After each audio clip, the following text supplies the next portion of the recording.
Hey, do you know what I like? Fruits basket. Do you know what I don't care about? The French Open. Thank you for delaying this week's episode till 9 p.m. for those of us in the EST. You jerks. But with that said, hello everybody. Welcome back to the channel. Welcome back to another one of our weekly Fruits Basket, the final discussion videos. Today we're here to talk about episode 10, I Just Love Her. But before we get to the video proper, quick reminder if you haven't done so yet, to hit that subscribe button, ring that bell, set notifications to all. Let all of AnyTube know that you're here. Let's go ahead and set our like goal this week at 200 likes. Let's go ahead and try to hit that before the end of the day. But with that said, it's gonna get emotional this week. This video, so fair warning going in. But with that said, let's just go ahead and jump into this week's episode. This is very much like a Kyo and Yuki episode, which we haven't had in quite some time. And I welcome it because this week they finally just did what, like, to quote the doctor, they did what they were always supposed to do from the beginning and just sit down and talk. Mind you, they don't just sit down and talk because this is Kyo and Yuki we're talking about. So, of course, you know, emotions are pretty high. So it basically comes down to a fist fight in a pretty vicious fist fight. Like, to be honest, like, it's pretty harsh, and yet oddly sweet. And I know that those two things shouldn't go together, but they do. And before I even get into how I feel about the writing, or how this episode really spoke to me, or how I feel about the ships, or the supposed bro TP that is developing between Kyo and Yuki, because it seems like they're actually gonna, like, become some kind of, like, friends. Like, they might actually become bros before the end of this. I hope so. It seems like it. But it's just gonna be very, you know, confrontational. It's gonna be a rivalry type of bromance thing going on. But before we even get into that, I have to take a moment to shout out both Seiyu. Because Yuma Uchida has always been phenomenal, and I've always, like, shouted out Uchida when I could. Because Uchida's pretty much voiced most characters I like friggin', like, Ash from Banana Fish, Fushiguro, Ueno Yama, like, Kawaki, and friggin' Boruto. Well, I don't really care much about Kawaki, but he's cool. And friggin' Shirazu. So, like, characters who I care about, he's always brought a lot of, like, passion to them, right? Especially, like, Ash and Fushiguro, like, two of my favorite performances from him, but Kyo is by far his best, and that's saying something because the man has insane range.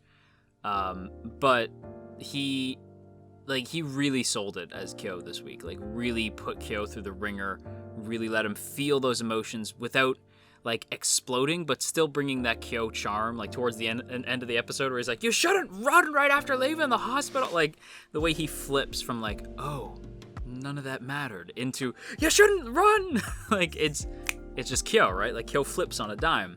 He's a dumb cat, but he's our dumb cat. And I think Uchida just brings it. Like, just absolutely phenomenal performance from Uchida this week. But as amazing as Uchida was, I think the scene stealer this week, no doubt in my mind, Nobunaga Shimazaki. Shimazaki, oh my god, as Yuki, the screams, like, when he's, like, laying into Kyo, like, the way, like, I would have thought that Shimazaki was actually punching Uchida. like I would have thought that the actors were physically fighting in that room, like, just in the booth, just actually wailing on each other with the intensity that came out of Shimazaki. That's next level acting. Like, again, and like, you guys know me, I am a sub dude. I think Japanese Seiyu just bring it a lot harder than English Seiyu. Not to say all of them, because I can think of a lot of English Seiyu who can give a lot of, like, Japanese or English voice actors, weeb coming out in me, English voice actors who can really bring it to a lot of Japanese Seiyu, but I just know more Japanese Seiyu who can bring it in a way that a lot of dub actors can't. And Shimazaki is just a really brilliant example of that. Like, this man has honed his craft so sharp it can cut through air like a knife. Like, it's just, he is brilliant this week. Just absolutely nails it. Like, and again, this is another Seiyu who voices a lot of characters I love. Friggin' Haru, like Yu-Gi-Oh, friggin' Shars, like Mahito, like all these characters, right? It's just an insane amount of characters that they've played that I've seen them in. Those are just the ones that stand out the most to me. You know, the ones who can fit in my notebook. It's wild to me, Uchida and Shimazaki's performances this week, and I have to give them credit. Like, incredibly brilliant work. And it's not just them, too. Atsumi Tanizaki as well as Uo this week brings it as well, but Uo doesn't get as much to do. But we will talk about Uo later. But now that I've sung the praises of the Seiyu, they deserve it. But I do want to actually talk about the fight, because it's basically just Kyo and Yuki telling each other that they've always been jealous of each other. Like, Yuki pretty much like kicks Kyo's ass, because Kyo's like, you take care of Toru for me and all this shit. And Yuki's like, what? Like, Yuki just like kicks him through a closet. It says like, what, you were supposed to, like, what? So just because you weren't there to protect her, what, you're supposed to jump out and catch her before she falls off the cliff? Were you supposed to save her from getting hit by a car? And I'm like, what? Damn. Like, that, damn, Yuki. Like he said that to hurt, you know? Like, he said it to be like, you're being stupid, right? And to be fair, everything Yuki was saying, I was like, Kyo, he's right. Like, every time that he's like, you're being dumb, I'm like, Kyo, he ain't wrong. Like, you are being very dumb right now. Like, you're being overly emotional because you're both overly emotional teenagers. I once was an overly emotional teenager. I am now an overly emotional adult. It is mostly the same thing, except now you pay taxes, and it sucks. But watching these two finally just hash out their differences, because Kyo's like, I wish I could be like you, okay? Like, I wish I could just be perfect like you, but I'm not. And that's when Yuki's like, you asshole! And just like just whoops his ass. Like, Kyo doesn't even fight back, right? He just like catches a fist at one point that was gonna break his nose. And and that's when Yuki's like, you asshole! I was gonna say that to you, and you beat me to it, right? And I was like, oh shit. Like, they finally admitted it, and it's a great scene. And Yuki basically tells Kyo, like you think that protecting her means like physically protecting her, and that's stupid, because protecting her, you already did that. When you were around, she smiled, she felt safe just you being there. You made her happy, you dumbass, right? Like, it's just him like laying into Kyo, and he just says like, he basically says, get off your ass and get your shit together, right? He tells him, like, he even says, like, get yourself together. Like, get up and get yourself together is literally what he says. I just threw a little bit more spice in there. Get off your ass and get your shit together, Kyo. Like, that's literally what Yuki says. And if I might get a wee bit personal, some of you guys might have noticed that if you follow me like on Twitter, because I've been bitching, or Twitch, or even I guess YouTube. If you notice my hero video, I'm not particularly proud of that video. I feel like the emotions came off kind of fake, because I've been kind of faking it lately. One of those like fake it till you make it type things. You know how like they say like smile like you mean it, because eventually like if you like do it right with a smile, or don't do it, to quote Supernatural. But I've been not great. Some stuff's been going on. I don't want to get into it, but in my personal life, and I haven't been eating or sleeping very well. And my friends, God bless them, I have a good group of friends, like a damn good group of friends. I'm very lucky, and I must be driving them insane, because like every day I just feel like so not okay. and just like whining like a baby. And I know that I am, but I can't help it, you know? And Fruits Basket just so the line from Yuki is, "I wish I could have lived my life without any missteps along the way, but that's not humanly possible. We fail, we stumble, we get lost, we make missteps. We just have to keep walking the same path anyway, one step at a time, on our own 2 feet, however much we get hurt. We have to move towards that something or someone at our destination." This show and Takia, right? Every time I need them to say something that I need to hear, it hits, you know? I needed to hear that this week. Get up off your ass and get yourself together. And that it's okay to stumble, you know? Even as an adult, I'm an adult, you know. I'm such an adult that I've been dead for a few days. Don't forget, zombie boy. I've been dead for a few days. I've been dead for a while now. But on the inside, I was dead before I was a zombie. No, I'm kidding. Had to crack a joke. Sorry to make y'all emotional. Had to crack a joke. You guys know me. I can't be serious for too long. But I still forget that it's okay to stumble sometimes. And this show hits with lessons that I forget I need to know. And there's only 3 episodes left, and I don't know who's gonna teach us lessons now. Where you going, Takia? You know? Yeah, so the Kyoyuki thing was good. It was very good. And yeah, it was exactly what I needed to hear. It's not like I'm magically better. You know, I'm not going to stop. If my friends are watching this, first of all, sorry for whining all the time the last few days. But also, like, don't think you're off the hook. I still expect you guys to hang out and put up with my nonsense for at least a few more days. But yeah, that's... This show really does speak to a lot of people, because I said on Twitter that, like, this hit really hard for me. And a lot of people said a lot of similar stuff, like, I needed to hear this right now.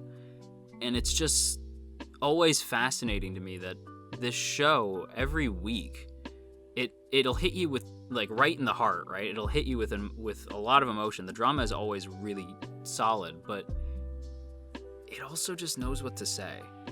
And I don't know many shows like that. Like, Takeya Sensei knows how to speak to, like, the human condition and what it means to just be a person, and how, you know, we make mistakes, we stumble, we fall, but we get right back up. At least you should.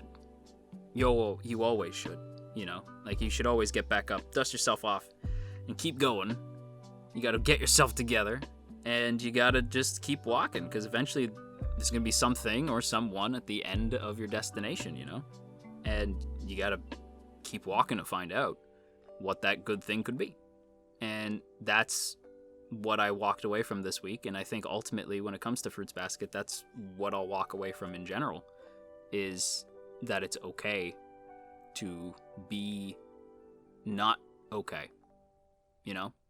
We started this show as this, like, goofy little rom-com, although the manga readers knew where we were going the whole time. I knew it was going to be, like, dramatic, but I didn't know it was going to be this, and I didn't know it was going to be so profound, and how all the characters were going to be broken in some way, and how that was okay, and how they pick up the pieces and they keep going. And I think that's very special.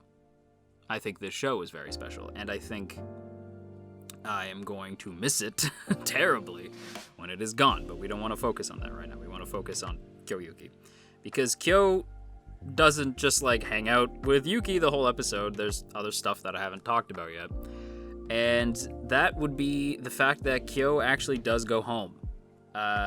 After Yuki's words of encouragement, Kyo goes and confronts his dad, who is still very much a gigantic asshole. And he throws, like, he literally throws his liquor at him. Like, he throws a glass full of, like, whiskey right past Kyo's head. And he tries to get Kyo to say that he's responsible for his mother's death. And Kyo does say, like, yeah, it was my fault. Right? So he was, like, just there to confront his dad, because if he didn't confront his dad, how could he possibly confront Toru, right? He has to confront this part of his past. And I really respected him for that. Kyo makes a lot of stupid decisions, but, you know, he's my boy. He's my dumb cat. But this one I highly respected and I completely agreed with, seeing his dad first. You know, like going to talk to his dad and confront him. But when we do, we learn something that hadn't even crossed my mind. And that was the idea that Kyo's mom never really gave up on Kyo. You know, like, it's not that that Kyo was the one who tortured her. You know, Kyo was the one who made her feel so lonely. It was the dad. Because the dad was constantly berating the pair of them. Instead of being a man and just accepting your son for who he is and your wife for bringing him into this world, he decided to be an ass and, you know, like, berated them both until eventually the mom couldn't take it anymore and just decided to play Kiss the Bumper with the train. And that sucks, right? Like, it's tragic because Kyo's mom, like, sure as hell did not deserve anything that asshole threw at her, nor did Kyo.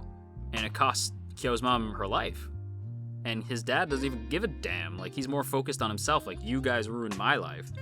While he's sitting there drinking, no job, clearly. Like, he says, like, I'm on leave. Nonsense. But when Kyo says, like, it was me, he says, like, go run and fetch, like, go run and tell, like, the heads of the estate, and, like, so you're gonna go to the cottage. Kyo's like, no, I don't think I will.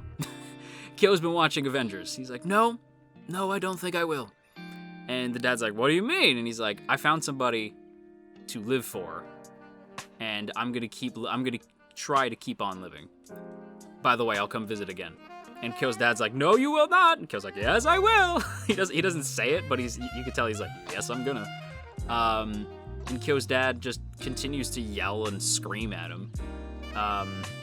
And yeah, just continues to be a right douche. But Kyo then, you know, with that settled, and he knows in his heart of hearts, like, what actually happened now. Like, not like, I'm sure this doesn't remove the baggage from him, but it definitely lightens the load a lot more than it had before, right? Like, that's a little bit of a weight lifted from him. At least I would say it's probably a big weight. It's not all of it, because I'm sure he still feels kind of responsible. He's not, but it's Kyo, so I'm sure he still kind of feels that way. But, like, for the most part, that's got to be a good weight lifted off his shoulders. And then this friggin' guy, when he's like, do I actually still love her? Like, does she still love me? Like, what am I supposed to do? And he sees her, and all he can say is, oh. Yeah, Kyo, oh. God damn it, Kyo. Like, when he just goes, oh, I'm like, yeah, that's my cat. That's my dumb cat. That's my boy. And then that's where you get the chase, because just Toru bolts, and Kyo has to, like, charge after her. Like, you're not supposed to run when you leave the hospital. And I love that Uo and Hana just, like, watch it happen, because they're like, aw. And even I'm like, aw, that's cute.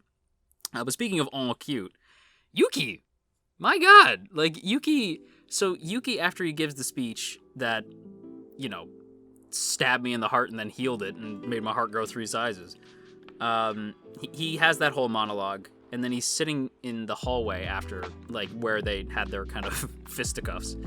And he gets a phone call. And it's from Machi Mouse. And I was like, oh, shit. All right. And Machi's like, hey, I have to ask you about something. And he goes, where are you? And she's like, huh? I'm at the station by the school. What's wrong with you? And he's like, wait there. He, like, bolts past Haru, who is enjoying a pizza. Proud of my boy. My boy ordered pizza and nuggets. I miss pizza and nuggets. I am a zombie. Now I eat the flesh of the living. Preferably those who have eaten pizza and nuggets, but not Haru. Maybe Shigure. But he runs right past them. Poor Shigure and Yuki, by the way, had a convenience store breakfast. That ain't fun. Been there. Not fun. But like Yuki just bolts for Machi because he like in this I was like, go get your girl, like go get your girl, right? Because like when Kyo sees Toru, I'm like, go to her, Kyo, right? Like go to her, Kyo, like go get your girl. And when Yuki runs, I'm like, go get your girl, like go get your girls, boys. I'm proud of you. I'm proud, right? I was like, those are my boys, right? Like I had the biggest, dumbest grin on my face, and I went into this episode.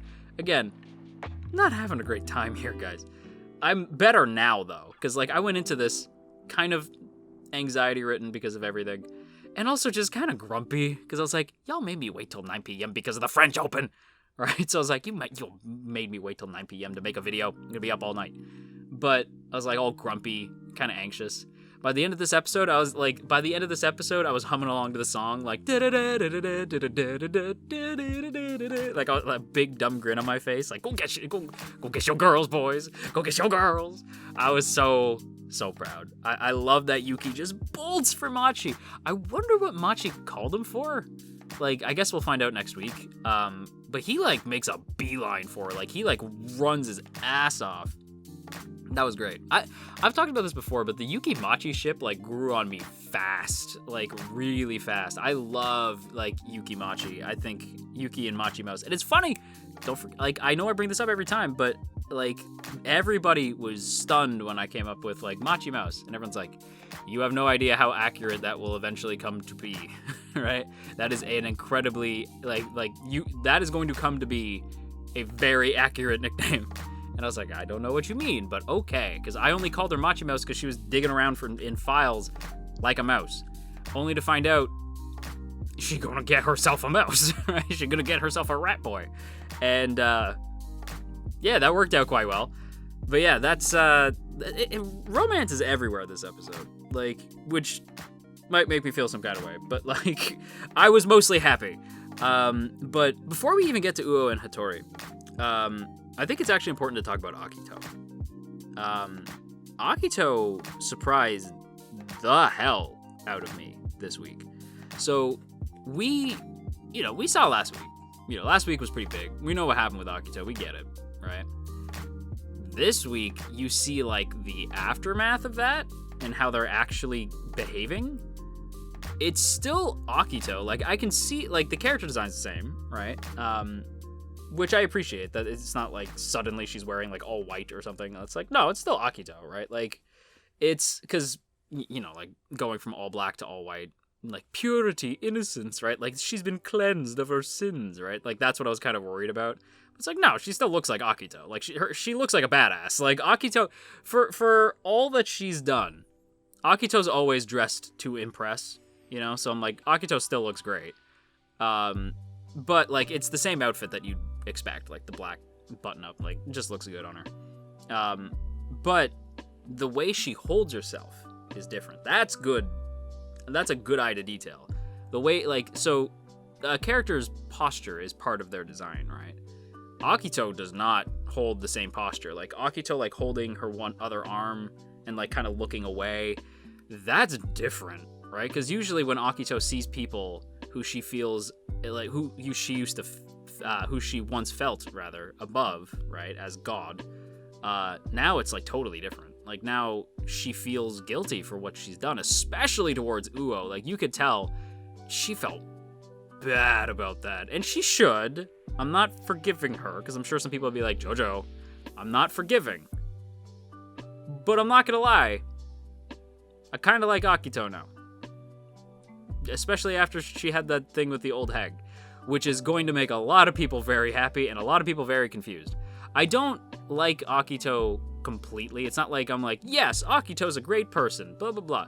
Akito is still like, probably after this season, probably in my top 30 of my favorite characters of all time. And if you don't know, that list is literally sorted into 300 characters in order. It's real. Check out the Annie list. But I might have to bump up Akito to, like, top 30s. Because, like, this character's insane. Like, the journey that Akito has gone on has been absolutely insane to watch. But the interaction she has with Uo and Hana was, like, really intense. Because we see them walk towards Toru's room, and Akito walks out, and part of me was like, oh my god, are we finally gonna have Uo just punch Akito in the mouth? But then another part of me is like, I don't know if I want that anymore. Like, because I remember I used to say, like, oh, I wish these two characters would meet because Uo would kick the shit out of Akito. Right? And let's be real, Uo absolutely would kick the shit out of Akito. But I don't want that to happen anymore, right? So I was like, uh-oh. Akito was brave, though. Akito said, like, you're Uotani, I know about you and Kureno. Kureno's here too, and of course Uo was like, huh? Right? And that's when she says, like, he's here because I stabbed him.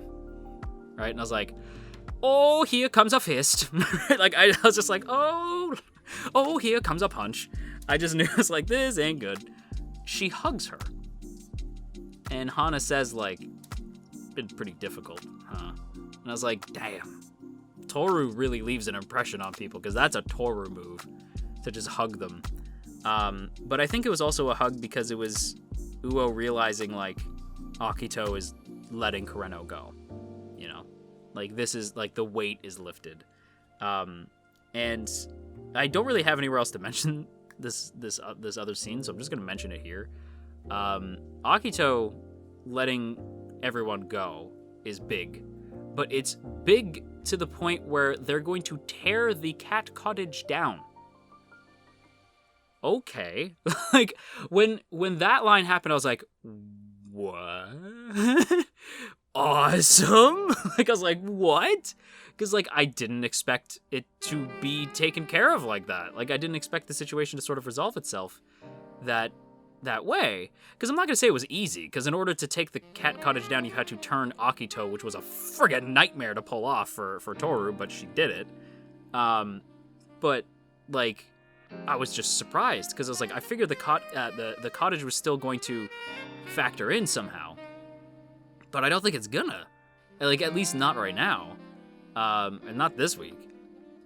Maybe next week? I don't know. Like, how fast can you tear down a cottage?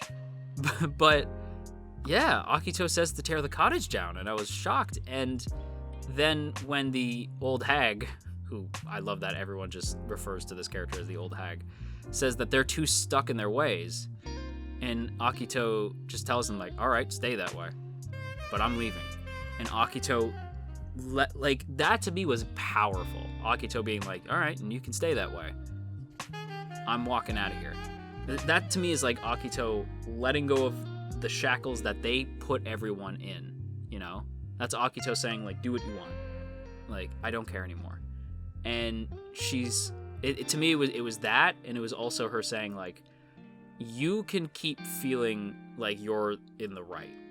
I know I'm in the wrong, and I know that I messed up, and I'm gonna fix this, right? Like, maybe not fix it, but I'm gonna atone. You know, Akito is like, I'm on a different path now, and I'm gonna keep walking. And if you're gonna stay put, then you just go ahead and stay put. But I'm walking out of here. Like, that to me, I was like, hell yeah, Akito. Never thought I'd say those words, but hell yeah. But the last thing I want to talk about this week, Uo and Hattori. This felt like a long time coming. I've been having some issues, so maybe seeing the guy who I relate to get the girl made me feel some kind of way. But I don't know if I've ever talked about that, but I mentioned that in a tweet that I was like, I don't know what it says about me that the characters I seem to relate to the most are the dumb ones. And it was Goku, Luffy, Italy from Hitalia, and Kureno. Because those are the characters I seem to relate to the most. But it's always the quote-unquote dumb ones. But, did I say Hattori? If I said Hattori at any point, I meant Kureno. In my notes, I wrote Hattori at one point instead of Kureno. I apologize.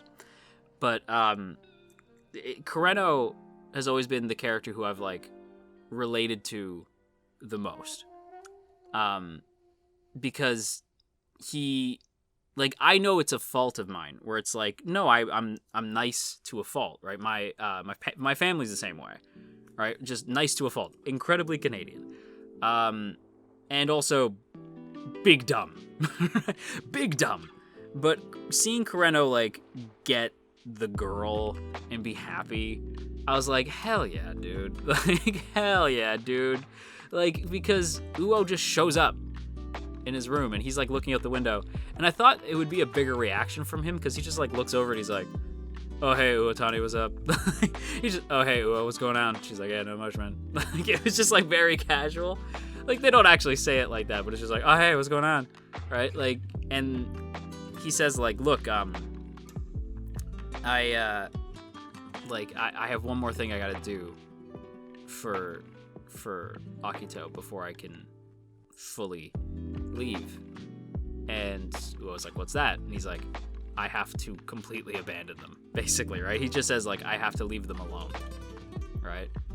And that's when Uo says, like, I'll wait, but, like, I'd like to be there with you, right? And Kureno's like, oh, right? Like, I'll walk that path with you. A lot of path metaphors this week, but, like, I'll walk that path with you. And she's like, you probably, like, you know why, don't you? And I'm like, he does. Like, of course he does. He does, and you know that he feels the same way. Let's be real. But yeah, I loved it. And to me, if I might bring in some, you guys know me, I like my color theory and my symbolism and stuff like that.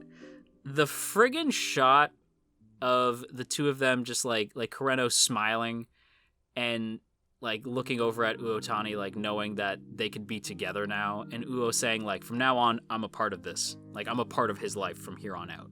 Right? Like, Akito was there for a huge chunk of his life.